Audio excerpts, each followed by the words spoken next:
وَإِذْ قَالَ مُوسَىٰ لِقَوْمِهِ يَا قَوْمِ اذْكُرُوا نِعْمَةَ اللَّهِ عَلَيْكُمْ إِذْ جَعَلَ فِيكُمْ أَنبِيَاءَ وَجَعَلَكُمْ مُلُوكًا وَآتَاكُمْ مَا لَمْ يُؤْتِ أَحَدًا مِّنَ الْعَالَمِينَ يَا قَوْمِ ادْخُلُوا الْأَرْضَ الْمُقَدَّسَةَ الَّتِي كَتَبَ اللَّهُ لَكُمْ وَلَا تَرْتَدُّوا عَلَىٰ أَدْبَارِكُمْ فَتَنقَلِبُوا خَاسِرِينَ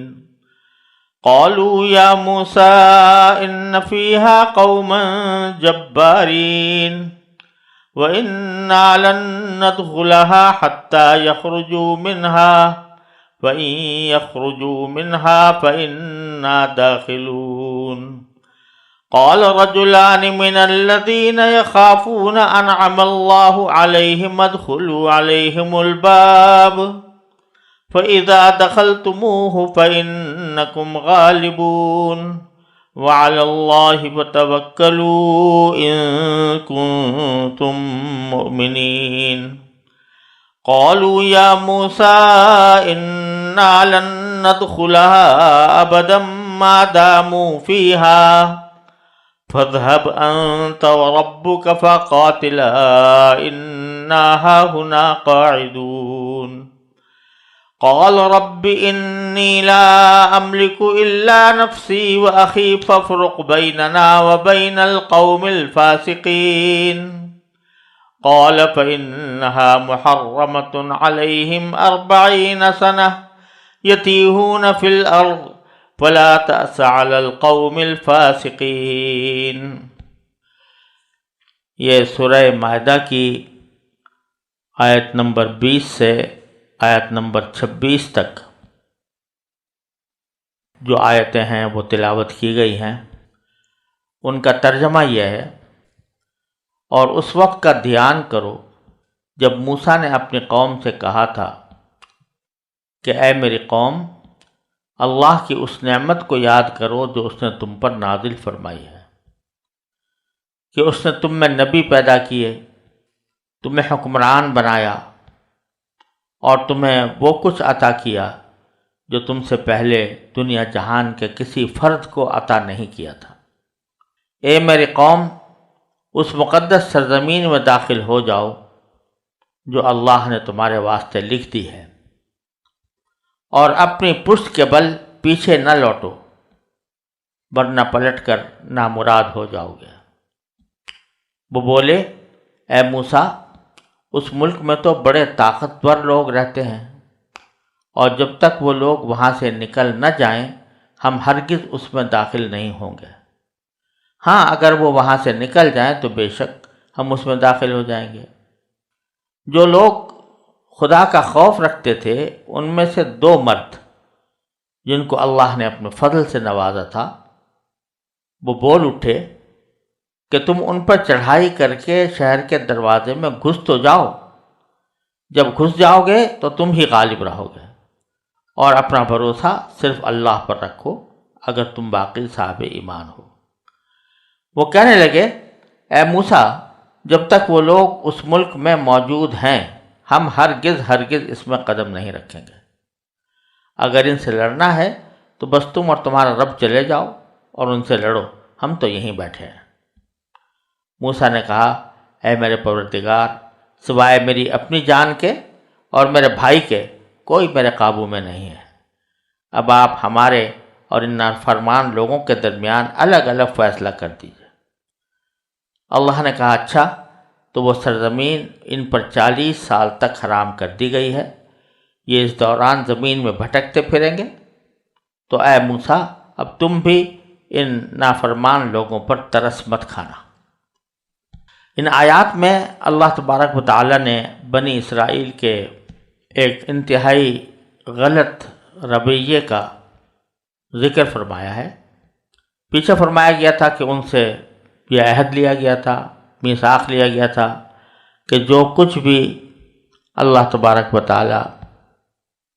نے حکم دیا ہے ہم اس کی پابندی کریں گے، لیکن انہوں نے اس عہد کو جگہ جگہ پر توڑا تھا۔ یہاں جس واقعے کا ذکر ہے اس کا خلاصہ یہ ہے کہ یہ بنی اسرائیل در حقیقت حضرت یعقوب علیہ السلام کی اولاد تھے۔ یعقوب علیہ السلام ہی کا دوسرا نام اسرائیل ہے، اور ان کا اصل وطن حضرت یعقوب علیہ السلام کا کنعان تھا، جو فلسطین کا ایک حصہ ہے۔ وہیں پر حضرت یعقوب علیہ السلام تشریف فرما تھے، لیکن جب حضرت یوسف علیہ السلام مصر آ گئے اور اللہ تعالیٰ نے ان کو مصر کی سلطنت عطا کی، تو انہوں نے اپنے والد کو، والدین کو اور سارے بھائیوں کو اپنے پاس مصر میں بلا لیا تھا۔ چنانچہ اس وقت سے حضرت یعقوب علیہ السلام کی اولاد مصر میں بس رہی تھی۔ یہ چونکہ فلسطین کا علاقہ چھوڑ کر آ گئے تھے، تو اس دوران اس فلسطین کے اوپر مختلف لوگوں کا تسلط ہوتا رہا، اور ادھر بنی اسرائیل بعد میں فرعون کے ظلم و ستم کا نشانہ بنے۔ لیکن جب اللہ تبارک و تعالیٰ نے ان کو فرعون کے ظلم و ستم سے نجات عطا فرمائی، فرعون سمندر میں غرق ہو گیا، اور اللہ تعالیٰ نے ان کو سمندر پار اتار دیا، تو اس وقت ان سے حضرت موسیٰ علیہ السلام نے کیا بات کہی وہ یہاں پر مذکور ہے۔ اس وقت یہ بات فرمائی کہ اللہ تعالیٰ نے تمہیں فرعون کی غلامی سے نجات دے دی ہے، اور تمہارا اصل وطن فلسطین ہے، تو تم بجائے اس کے کہ جا کر دوبارہ مصر میں آباد ہو، تو اللہ تعالیٰ کا حکم یہ ہے کہ تم اپنے اصلی مقام پر پہنچ جاؤ، اور وہ فلسطین ہے۔ فلسطین پر اس وقت ایک بہت ہی قداور قوم کا قبضہ تھا، جن کو عمالقہ کہتے ہیں۔ تو وہ بڑے بظاہر ڈیل ڈول میں بہت زبردست تھے، اور ان کے پاس جنگی ساز و سامان بھی کافی تھا۔ تو حالانکہ اللہ تبارک و تعالیٰ نے فرما دیا تھا کہ وہ زمین تمہارے لیے لکھ دی گئی ہے، اللہ تعالیٰ کی طرف سے یہ بات واضح فرما دی گئی تھی کہ وہ تمہارے لیے لکھ دی گئی ہے، یعنی وہ تمہیں مل کر رہے گی، لیکن تھوڑی سی ہمت کر کے تم اگر جا کر اس کو فتح کر لو گے تو وہ تمہارے قبضے میں آ جائے گی۔ مگر یہ بنی اسرائیل کے بیشتر لوگ، جن کی سرشت میں ایک نافرمانی پڑی ہوئی تھی، اللہ بچائے، تو انہوں نے کہا جی وہاں تو بہت طاقتور قوم رہتی ہے، اور ہم ان کا مقابلہ نہیں کر سکتے، تو اگر ہم جب تک وہ وہاں موجود ہے ہم اندر نہیں جا سکتے۔ اب یہ بزدلی کا مظاہرہ کیا، حالانکہ اللہ تعالیٰ نے خوشخبری دے دی تھی کہ تمہاری ہے یہ زمین، تمہیں ملے گی، اس کے باوجود انہوں نے بزدلی دکھائی۔ لیکن حضرت موسیٰ علیہ السلام کے شاگردوں میں دو بزرگ تھے، ایک حضرت یوشع علیہ السلام اور ایک حضرت کالب علیہ السلام۔ یہ دونوں حضرت موسیٰ علیہ السلام کے بڑے برگزیدہ لوگوں میں سے تھے۔ تو انہوں نے اپنے قوم سے خطاب کر کے کہا کہ اللہ کے بندو، تم جو یہ ڈر رہے ہو، ایک مرتبہ کوشش تو کر کے دیکھو، اور جب اللہ تعالیٰ کہہ رہے ہیں کہ تمہارے لیے یہ زمین لکھ دی گئی ہے، تو تمہیں چاہیے کہ اس پر عمل کر کے ایک مرتبہ دروازے میں داخل تو ہو جاؤ، اور داخل ہو جاؤ گے تو انشاءاللہ اللہ تعالیٰ کی طرف سے فتح نصیب ہوگی، غالب ہو جاؤ گے تم۔ اس کے باوجود ان کی سرکشی میں فرق نہ آیا، یہاں تک کہہ دیا حضرت موسیٰ علیہ السلام سے کہ جی بات اچھی طرح سمجھ لیجیے، ہم تو کبھی جانے والے ہیں نہیں، انا لن ندخلها ابدا ما داموا فیہا، جب تک یہ عمالقہ وہاں پر موجود ہیں ہم تو وہاں پر جانے کا بالکل طے شدہ بات ہے کہ ہم نہیں جا سکتے۔ لہذا اگر آپ کو لڑنا ہے تو آپ اپنے اللہ کے ساتھ چلے جائیے اور جا کے لڑ لیجیے اپنے اللہ کے ساتھ مل کے، ہم تو یہ بیٹھے رہیں گے۔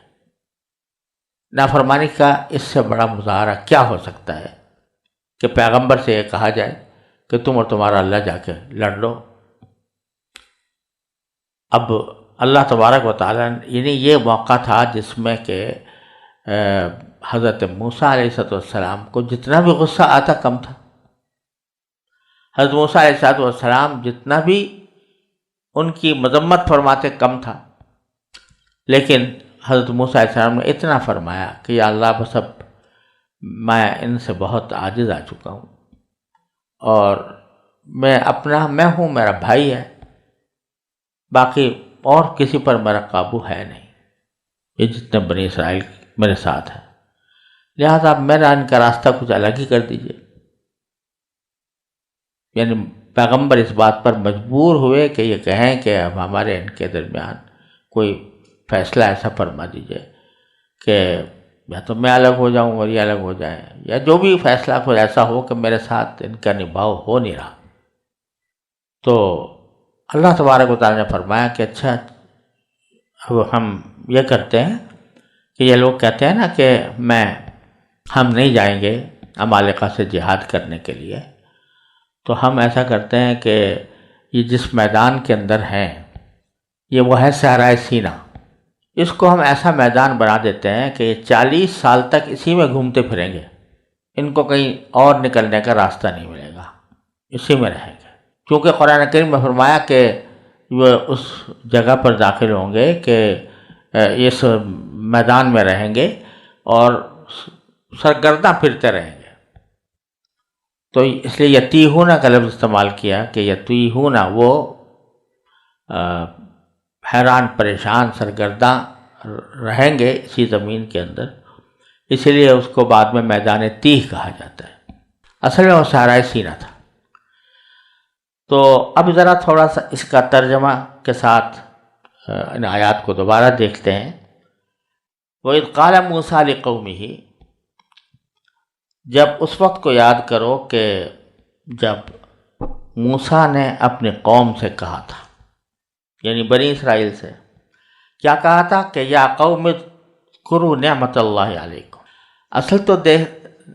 جہاد کی دعوت دینی مقصود تھی کہ تم جہاد کے لیے چلو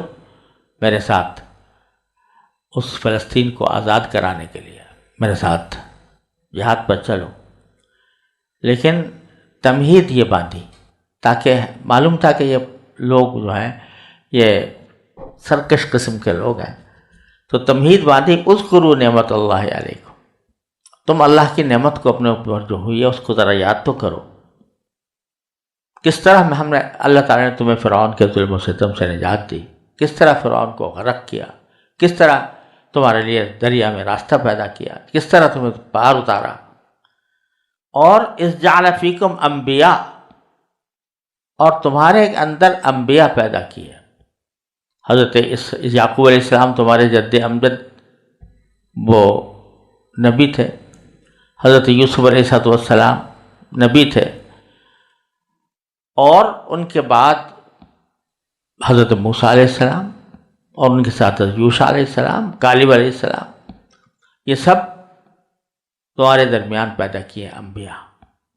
ایک نعمت یہ کہ ان سے نجات دی، دوسرے تمہیں انبیاء کا ساتھ عطا کیا. انبیاء کا ساتھ، ان کی صحبت، اس سے بڑی نعمت کیا ہو سکتی؟ انسان ساری زندگی کوشش کرتا رہے اور اس کو کسی نبی کی صحبت نصیب نہیں ہوتی. تمہیں ہر وقت کا ساتھ دے دیا، پیغمبروں کا ساتھ دے دیا. پھر وَجَعَلَكُم مُلُوكًا، اور تمہیں حکمران بنایا. یعنی اب جب کہ فرعون سے تم کو نجات مل چکی ہے تو اس کے بعد تم اپنی مرضی کے بادشاہ ہو، اور تمہاری قوم میں بادشاہ پیدا ہوئے ہیں اور آئندہ بھی پیدا ہوں گے. تو پوری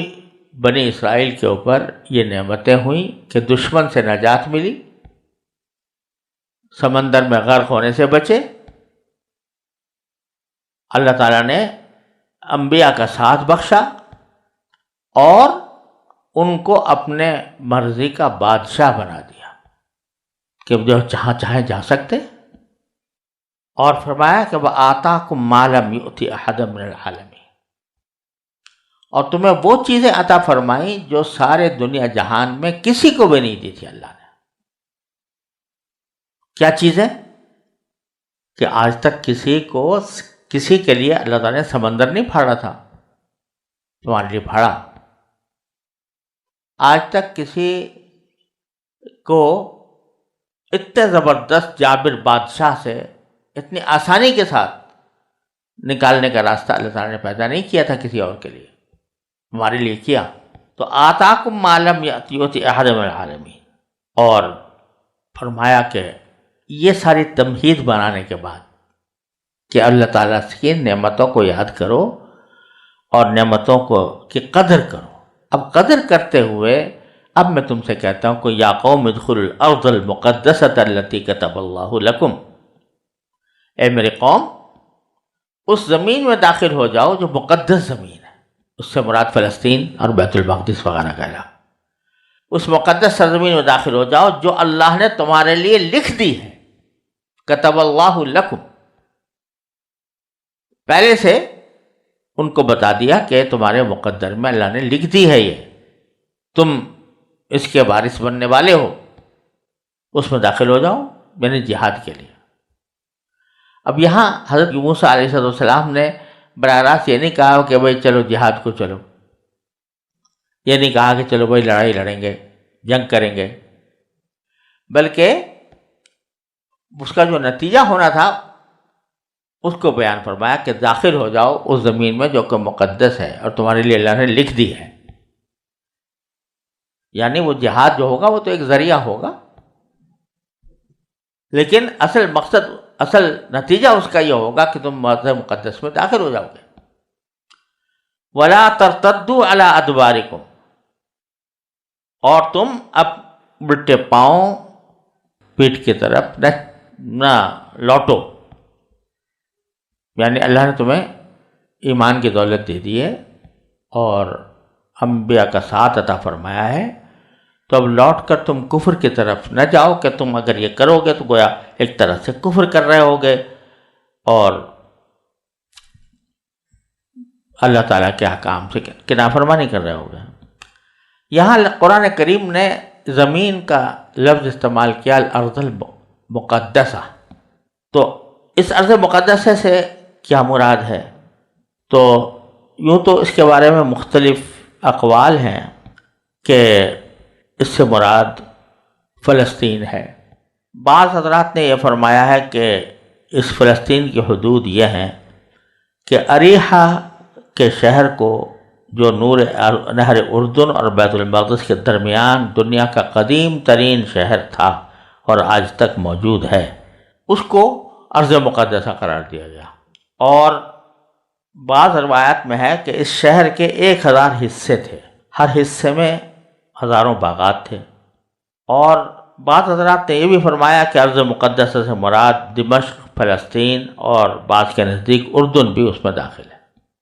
اور حضرت قتادہ فرماتے ہیں کہ ملک شام پورا ارض مقدس ہے۔ اللہ تبارک و تعالیٰ نے اس کو مقدس کس طرح بنایا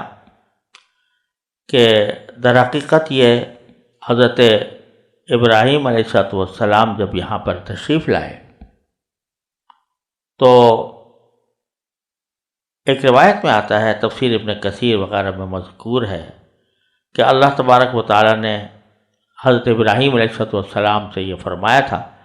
کہ اے ابراہیم، یہاں سے آپ جہاں تک نظر ڈالو، جہاں تک آپ کی نظر پہنچے گی ہم نے اس کو ارض مقدس بنا دیا۔ یہ لبنان کے پہاڑ پر چڑھے ہوئے تھے حضرت ابراہیم علیہ السلام، اور اس وقت اس روایت کے مطابق اللہ تعالیٰ نے یہ فرمایا۔ تو در حقیقت اس ارض کو، جو اس زمین کو جو مقدس کہا گیا ہے، تو حضرت ابراہیم علیہ السلام کے یہ عمل بھی ہو سکتا ہے جو اللہ تعالیٰ کے حکم سے کیا گیا، تو نظر دوڑائی جہاں تک گئی تو وہ ساری ارض مقدس بن گئی۔ اور دوسری وجہ یہ ہے کہ اس کو ارض مقدس قرار دینے کے بعد اللہ تبارک و تعالیٰ نے یہاں انبیاء کرام علیہ السلام کو پے در پے مبعوث فرمایا۔ ان انبیاء کرام کی تعداد بھی یقینی طور پر بتانا مشکل ہے۔ بعض حضرات نے فرمایا کہ 1000 انبیاء کرام تشریف لائے ہیں اس سرزمین، بعض نے اس سے زیادہ کی تعداد بیان کی ہے، بعض نے 1 لاکھ کہی ہے، تو مختلف تعدادیں بیان کی ہیں، لیکن وہ سب اندازے ہیں، روایات ہیں، لیکن اللہ تعالیٰ ہی جانتے ہیں کہ کتنے انبیاء کرام آئے۔ چنانچہ حضرت موسیٰ علیہ السلام تو تھے ہی، اس کے بعد حضرت یوشع علیہ السلام، حضرت کالب علیہ السلام، حضرت حزقیل علیہ السلام، حضرت حزقیہ علیہ السلام، سارے انبیاء کرام بنی اسرائیل کے یہیں پر مبعوث ہوئے۔ اور پھر ہوا یہ تھا کہ بنی اسرائیل نے تو انکار کر دیا تھا، اس کے بعد اللہ تعالیٰ نے کہہ دیا تھا کہ 40 سال تک تم گھومتے پھرتے رہو یہاں۔ لیکن بعد میں جب حضرت موسیٰ علیہ السلام کی وفات بھی وہیں میدان طیب میں ہوئی، تو جب حضرت موسیٰ علیہ السلام کی وفات ہو گئی، پھر ہارون علیہ السلام کی وفات ہو گئی، تو حضرت موسیٰ علیہ السلام کے جو شاگرد تھے حضرت یوشع علیہ السلام، اللہ تعالیٰ نے ان کو نبی بنایا، اور انہوں نے جہاد شروع کیا فلسطین کے عمالقہ کے خلاف، اور بالآخر حضرت داؤد علیہ السلام کے ذریعے اللہ تعالیٰ نے وہ علاقہ فتح کرایا، جس کا ذکر پیچھے سورہ بقرہ میں گزر چکا ہے۔ تو بالآخر جا کر وہاں پر وہ آباد ہو گئے بنی اسرائیل، اور اس کے بعد پھر سارے انبیاء کرام وہاں پر تشریف لاتے رہے۔ تو اس لیے قرآن کریم جہاں اس زمین کا ذکر کرتا ہے تو کبھی ارض مقدسہ فرماتا ہے، کبھی الارض التی بارکنا حولہ فرمایا، اس زمین کہ اس پر اللہ تعالیٰ نے برکتیں نازل فرمائی ہیں۔ تو قالوا یا موسیٰ ان فیہا قوم جبارین، حضرت موسیٰ علیہ السلام کی دعوت کے جواب میں بنی اسرائیل نے کہا کہ اے موسیٰ، اس میں تو ایک ایسی قوم ہے جو بڑی زور آور ہے، بڑی طاقتور ہے، اور لن ندخلها حتی وإنا لن ندخلها حتی یخرجوا منها، ہم تو ہرگز داخل نہیں ہوں گے اس زمین میں جب تک کہ یہ لوگ نکل نہ جائیں اس سے۔ فَإِن يَخْرُجُوا مِنْهَا فَإِنَّا دَاخِلُونَ، اب بڑے احسان کے طور پر فرما رہے ہیں کہ اگر وہ نکل جائیں گے تو بے شک ہم اس میں داخل ہو جائیں گے، بڑا احسان کریں گے کہ آپ کے حکم پہ عمل کر لیں گے اگر وہ نکل گئے تو۔ پھر فرماتے ہیں قَالَ رَجُلَانِ مِنَ الَّذِينَ يَخَافُونَ، اس پر جن لوگوں کے دل میں خدا کا خوف تھا ان میں سے 2 آدمیوں نے کہا۔ 2 آدمیوں میں سے مراد کون ہے؟ ظاہر یہ ہے کہ اس سے مراد حضرت موسیٰ علیہ السلام کے بعد جو 2 نبی آئے ہیں تو وہ مراد ہے، اور لگتا یہ ہے کہ ایک تو حضرت یوشع علیہ السلام حضرت موسیٰ علیہ السلام کے بڑے وفادار ساتھی تھے، اور دوسرے حضرت کالب علیہ السلام کے بارے میں بھی یہی پتہ چلا ہے جو حضرت یوشع علیہ السلام کے بعد نبی بنے۔ تو ان دونوں نے کہا، ان کو غیرت آئی کہ سارے لوگ پیغمبر کی بات کو اس طرح ٹھکرا رہے ہیں، تو انہوں نے کہا کہ ادخلوا علیہم الباب، ارے دروازے تک تو چلے چلو، یعنی اگر اندر گھسنے سے تمہیں ڈر لگ رہا ہے تو کم از کم دروازے تک تو پہنچ جاؤ۔ اور چونکہ اللہ تعالیٰ نے فرمایا کہ جب زمین تمہارے لکھ دی گئی ہے فَإِذَا دَخَلْتُمُوهُ فَإِنَّكُمْ غَالِبُونَ،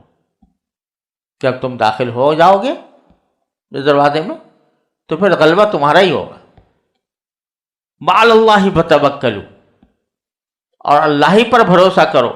ان کنتم مؤمنین، اگر تم مومن ہو۔ یعنی اس میں کوئی شک نہیں کہ لڑائی میں ہار جیت دونوں کا احتمال رہتا ہے، جنگ میں دونوں باتیں ہو سکتی ہیں، فتح بھی ہو سکتی ہے، شکست بھی ہو سکتی ہے، لیکن جب اللہ تعالیٰ نے کہہ دیا کہ زمین تمہارے لکھ دی گئی ہے تو اب تمہارے پاس اس کے سوا کیا چاہ رہا ہے کہ تم اللہ کے اوپر ہی بھروسہ کرو اگر واقعی ایمان رکھتے ہو، کہ اب بھروسہ کرو کہ جب اللہ تعالیٰ نے کہا ہے تو تمہیں انشاءاللہ وہاں پر جا کر فتح نصیب ہوگی۔ اور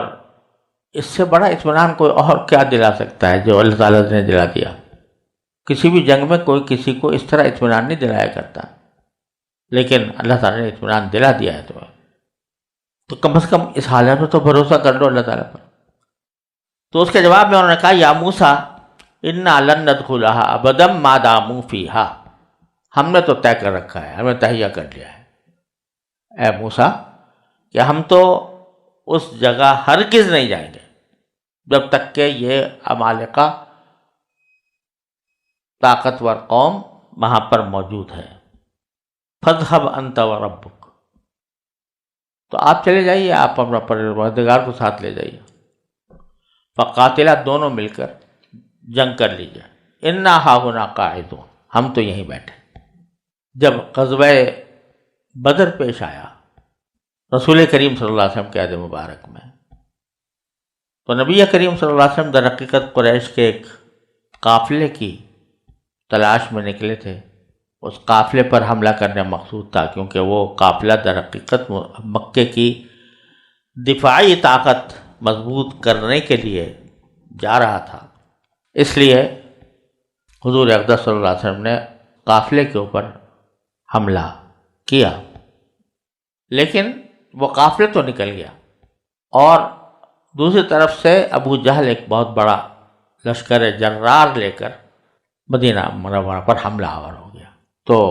حضرت نبی کریم صلی اللہ علیہ وسلم نے اس وقت صحابہ کرام سے مشورہ کیا کہ ہم تو اس وقت ایک قافلے کے سلسلے میں آئے تھے، تو تعداد بھی بہت کم تھی، 313 ہیں۔ تو پہلی بات تو یہ ہے کہ اب بڑا لشکر آ رہا ہے، تو ہمیں کیا کرنا چاہیے؟ آیا ہم یہاں بیٹھ کر اس کا انتظار کریں، اس سے لڑائی کریں، یا یہ کہ واپس مدینہ منورہ چلے جائیں؟ تو اس وقت میں جو مہاجر صحابہ کرام تھے انہوں نے بڑے جذبہ جانثاری کا مظاہرہ کیا، لیکن رسول کریم صلی اللہ علیہ وسلم انصار میں سے کسی کے بولنے کے منتظر تھے کہ انصار میں سے کوئی بولے کہ وہ اس لڑائی میں ساتھ دیں گے، کیونکہ انصار سے معاہدہ یہ تھا کہ اگر کوئی دشمن حملہ آور ہوگا تو بے شک وہ مدد کریں گے نبی کریم صلی اللہ علیہ وسلم کی، لیکن اگر خود جا کر کسی دشمن پر حملہ کریں گے تو اس میں ساتھ دیں گے، اس کا کوئی معاہدہ پہلے سے نہیں تھا۔ تو رسول کریم صلی اللہ علیہ وسلم چاہتے تھے کہ انصار میں سے کوئی بولے، مہاجرین میں سے کئی لوگ بول رہے تھے، تو آپ نے فرمایا کوئی اور بولے، کوئی اور بولے، اور مقصود تھا کہ انصار میں سے کوئی۔ تو اس موقع پر حضرت سعد کھڑے ہوئے